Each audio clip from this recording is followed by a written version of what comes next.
بسم اللہ الرحمن الرحیم۔ میرے چینل کے معزز سامعین السلام علیکم۔ میں آپ کو اقرا اسلامک سٹوریز میں خوش آمدید کہتی ہوں اور امید کرتی ہوں کہ آپ لوگ جہاں بھی ہوں گے خیر و عافیت کے ساتھ اور نیک کاموں میں مشغول ہوں گے۔ لیکن بحیثیت مسلمان ہمارا یہ فرض ہے کہ ہم اپنا کچھ وقت دین کے لیے بھی نکالیں۔ تو چلیں وقت ضائع کیے بغیر چلتے ہیں آج کے موضوع کی طرف۔ میرا آج کا موضوع حضرت عمر فاروق رضی اللہ تعالی عنہ کا عدل و انصاف پارٹ 2۔ ایک مرتبہ تمام صوبوں کے حکام کو فرمان بھیجا کہ موسم حج میں سب مکہ میں مجھ سے ملاقات کریں۔ چنانچہ سب وقت معین پر جمع ہو گئے اور آپ نے مجمع عام میں کھڑے ہو کر فرمایا، میں نے ان لوگوں کو جو تم پر حاکم بنایا ہے تو اس لیے کہ تم کو آرام پہنچائیں، نہ کہ اس لیے کہ تم پر ظلم کریں۔ اگر کسی پر کسی حاکم نے ظلم کیا ہو تو وہ کھڑا ہو جائے۔ اس اعلان پر صرف ایک شخص کھڑا ہوا۔ اس نے کہا کہ امیر المؤمنین، میرے حاکم نے مجھے 100 کوڑے مارے ہیں۔ آپ نے فرمایا، اچھا تم بھی اس کو 100 کوڑے مار لو، اٹھو میرے سامنے قصاص لے لو۔ حضرت عمرو بن عاص رضی اللہ تعالیٰ عنہ کھڑے ہو گئے اور انہوں نے کہا، امیر المؤمنین، اگر ایسا ہوگا تو پھر آپ کے حکام کی کچھ وقت نہ رہے گی۔ تو فرمایا کہ تم چاہتے ہو کہ قصاص نہ لیا جائے، حالانکہ میں نے رسول خدا صلی اللہ علیہ وآلہ وسلم کو دیکھا کہ خود اپنی ذات سے قصاص دلواتے تھے۔ اے شخص اٹھ اور قصاص لے۔ عمرو بن عاص نے کہا، امیر المومنین، اچھا اس بات کی اجازت دیجیے کہ ہم اس شخص کو راضی کر لیں۔ چنانچہ وہ شخص اس طرح راضی ہوا کہ ہر کوڑے کے عوض میں اس کو 2 اشرفیاں دی گئیں۔ ایک روز آپ کسی راستہ سے گزر رہے تھے کہ یکایک ایک شخص نے آواز دی کہ امیر المومنین، اپنے حکام کے لیے جو شرطیں آپ لگا دیتے ہیں ان سے آپ کو نجات نہیں مل سکتی۔ ایاز بن غانم حاکم مصر باریک لباس بھی پہنتا ہے اور اس کے دروازے پر دربان بھی رہتا ہے۔ یہ سن کر آپ نے محمد بن مسلمہ کو بلایا اور ان سے فرمایا کہ مصر جاؤ اور ایاز بن غانم کو جس حالت میں پاؤ اسی حالت میں لیتے آؤ۔ محمد بن مسلمہ پہنچے تو دیکھا کہ دروازے پر دربان ہے اور اندر جا کر دیکھا تو ایاز بن غانم ایک باریک کپڑے کا کرتا پہنے ہوئے ہیں۔ محمد بن مسلمہ نے کہا، چلو امیر المومنین نے تم کو بلایا ہے۔ انہوں نے کہا، اچھا اتنی اجازت دیجیے کہ کپڑے بدل لوں۔ مگر محمد بن مسلمہ نے اجازت نہ دی اور اسی حال میں ان کو لے آئے۔ حضرت فاروق رضی اللہ تعالیٰ عنہ نے دیکھ کر فرمایا کہ یہ باریک کپڑا اتار دو۔ ایک موٹا کرتا دیا، اس کو پہنو، اور ایک گلہ بکریوں کا دیا کہ اس کو چرایا کرو اور انہی کے دودھ پر بسر اوقات کرو، اور جو مسافر ادھر سے گزریں گے ان کو بھی پلاؤ، باقی جو بچے وہ ہمارے لیے محفوظ رکھو۔ تم نے سنا؟ ایاز بن غانم کہنے لگے، جی ہاں سنا، مگر اس سے تو مر جانا ہی بہتر ہے۔ حضرت عمر رضی اللہ تعالیٰ عنہ بار بار یہی فرماتے تھے کہ تم نے سنا؟ وہ ہر بار یہی کہتے تھے کہ اس سے تو مر جانا ہی بہتر ہے۔ تو آپ نے فرمایا کہ تم اس کام سے نفرت کیوں کرتے ہو؟ تمہارا باپ بھی تو بکریاں چرایا کرتا تھا، اسی وجہ سے اس کا نام غانم تھا۔ اچھا اب بتاؤ، کچھ نیکی بھی تم سے ہوگی؟ ایاز کہنے لگے کہ ہاں امیر المؤمنین، اب کبھی میری کوئی شکایت آپ نہ سنیں گے۔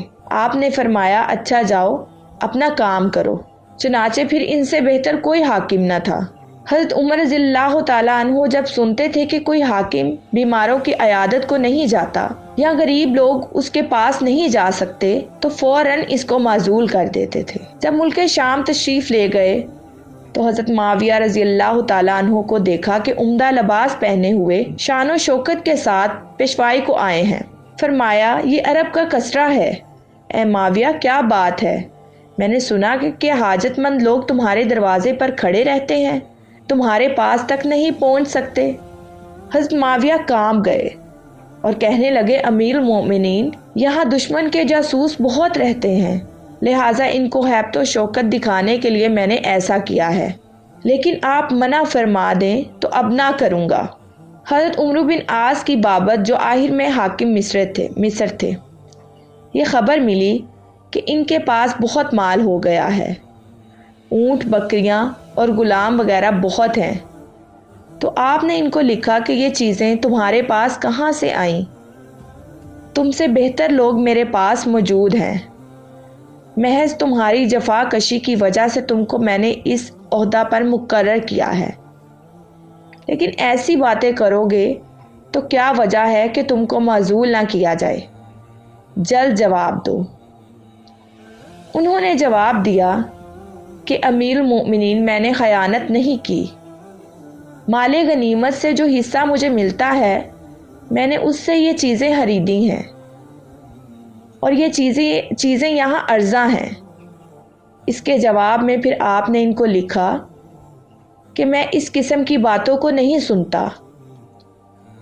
اچھا، محمد بن مسلمہ کو تمہارے پاس بیچتا ہوں، اپنا نصف مال ان کے حوالے کر دو۔ ایک مرتبہ ایک نصرانی تاجر آپ کے پاس آیا اور اس نے کہا کہ عراق میں ایک گھوڑا لے کر گیا تھا جس کی قیمت 20,000 تھی۔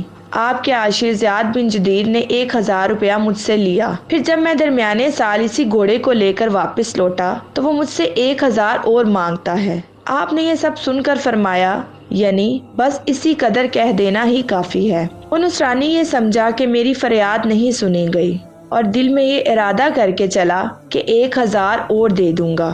جب وہ اس مقام پر پہنچا تو معلوم ہوا کہ حضرت عمر رضی اللہ تعالی عنہ کا فرمان اس سے پہلے پہنچ چکا تھا کہ سال میں ایک مرتبہ جس مال پر عشر لے لیا جائے پھر سال کے اندر دوبارہ اس مال پر عشر نہ لیا جائے۔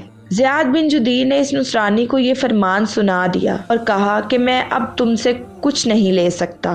وہ نصرانی یہ سن کر کہنے لگا کہ میں عیسائیت سے توبہ کرتا ہوں اور میں اس شخص کے دین پر ہوں جس نے یہ فرمان تم کو بھیجا، غرض کہ وہ مسلمان ہو گیا۔ حضرت سعد بن ابی وقاص فاتح ایران کو صرف اس شکایت پر کہ وہ اپنے مکان کا دروازہ بند رکھتے تھے معزول کر دیا گیا، مگر آخر عمر میں فرماتے تھے کہ سعد کو میں نے کسی خیانت کی وجہ سے معزول نہیں کیا۔ حضرت خالد اور حضرت موسیٰ کو فوج کی سپہ سالاری سے اس لیے معزول کر دیا گیا کہ لوگوں کو یہ خیال ہو چلا تھا کہ یہ فتوحات ان دونوں کی وجہ سے ہی ہیں۔ پھر دیکھو کہ ان دونوں کی معزولی سے فتوحات کی رفتار میں ذرا فرق نہ پیدا ہوا۔ یہ انہی کی سولت و سیاست تھی کہ اتنی بڑی مشین کو خود ہی چلا رہے تھے اور جس پرزہ کو جہاں سے چاہا نکال لیا اور جہاں چاہا لگا لیا اور ذرا بھی خلل رونما نہ ہوا۔ حضرت خالد رضی اللہ تعالیٰ عنہ کو سپہ سالاری سے معزول کرنے کے بعد کنسرین کی حکومت پر مامور کیا۔ وہاں انہوں نے کسی شاعر کو جس نے ان کی مدح لکھی تھی 1,000 روپیہ انعام دیا۔ یہ خبر حضرت فاروق اعظم رضی اللہ تعالیٰ عنہ کو ملی تو آپ نے حضرت ابو عبیدہ کو لکھا کہ خالد کو میں نے کنسرین کی حکومت سے معزول کیا۔ ان کو اپنے پاس بلا کر مجمع عام میں ان کا امامہ ان کے سر سے اتروا کر اسی امامہ سے ان کے ہاتھ بندھواؤ اور ان سے پوچھو اس شاعر کو اتنی رقم کہاں سے دی؟ اگر بیت المال سے دی تو خیانت کی اور اگر اپنے پاس سے دی تو اسراف کیا۔ چنانچہ حضرت خالد کے ساتھ یہی برتاؤ کیا گیا اور حضرت خالد رضی اللہ تعالی عنہ باوجود اس جلالت و شجاعت کے دم نہ مار سکے۔ اس کے بعد حضرت خالد رضی اللہ تعالی عنہ کو آپ نے کسی عہدہ پر مقرر نہیں کیا، لیکن ایک فرمان میں تمام حکام کو اطلاع دی کہ خالد کو کسی خیانت کی وجہ سے معزول نہیں کیا گیا۔ حضرت فاروق اعظم کی اس سیاست کا نتیجہ یہ تھا کہ جیسا کہ عدل و انصاف ان کے زمانہ میں رہا، اس کی نظیر نہ اس سے پہلے کبھی پائی گئی اور نہ ہی اس کے بعد۔ میں امید کرتی ہوں کہ میرے بتائے گئے واقعات سے آپ ضرور کچھ نہ کچھ سبق حاصل کریں گے اور اپنی زندگی میں حضرت عمر فاروق رضی اللہ تعالیٰ عنہ جیسا عدل و انصاف قائم کرنے کی کوشش کریں گے۔ ایسے بہت سے اسلامی واقعات سننے کے لیے ہمارے چینل کو لائک، سبسکرائب کرنا مت بھولیں اور ساتھ ہی ساتھ بیل آئیکن بٹن کو ضرور دبائیں تاکہ ہر نئی ویڈیو کا نوٹیفیکیشن آپ کو آپ کی اسکرین پر ملے۔ شکریہ، اللہ حافظ۔